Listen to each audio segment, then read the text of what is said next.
Hey, what's going on, guys? I'm going to talk today about Max Hastings and his opinion of Jeremy Corbyn. Max Hastings is a contributing author for the Daily Mail. He writes op pieces for the Daily Mail. And he's also wrote several books: The Korean War, The Secret War, which is a history book that deals with espionage in World War II. Talks about that. He's also written the book Inferno, which deals with regular people or average people during World War II. And he has written Overlord, which deals with the D-Day situation. But Max Hastings is what you would call a split-ticket voter. He has supported conservatives before, and he has supported the Labour Party.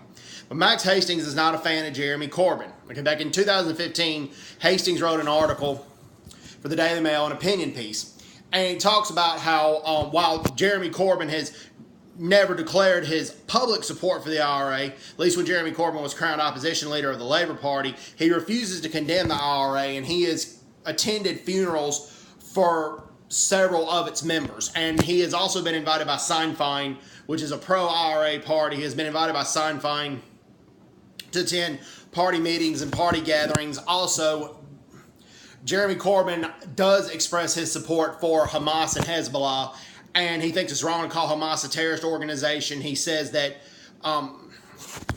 it's wrong to call Hamas a terrorist organization. And that is just a straight up idiotic way of thinking, because followers of Hamas blow themselves up in restaurants where there's nothing but civilians around, and that is a terrorist organization. And Jeremy Corbyn also refuses to acknowledge Castro. When Fidel Castro was in power, he refused to acknowledge Castro's abuse of his citizens. And Cuba has a huge human rights problem. He also refused to acknowledge Cuba's stagnating economy, and Castro basically ran Cuba's economy into the ground. And Max Hastings touches on that.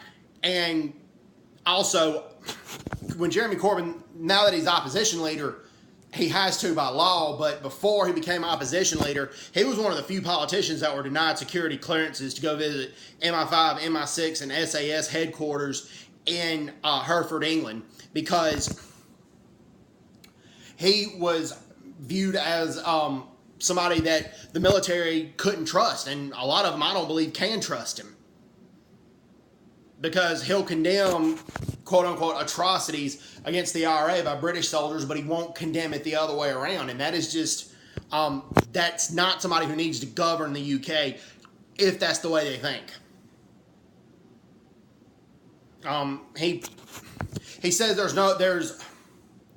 that ISIS is just as, dirty and corrupt and evil as the U.S. Army, which is not the case. When the U.S. Army commits atrocities, they are exception, not the rule. It is not under U.S. Army policy to rape young girls and to sexually torture young girls. ISIS policy, it basically is. Particularly Christian and Yazidi girls, if they adhere to the religion Yazidi. And listen to anybody who has been a former ISIS captive that has escaped, and they'll tell you that. So it's just irresponsible for Corbyn to say that. So, good job, Max Hastings, for saying what you said, and thumbs up to you, sir.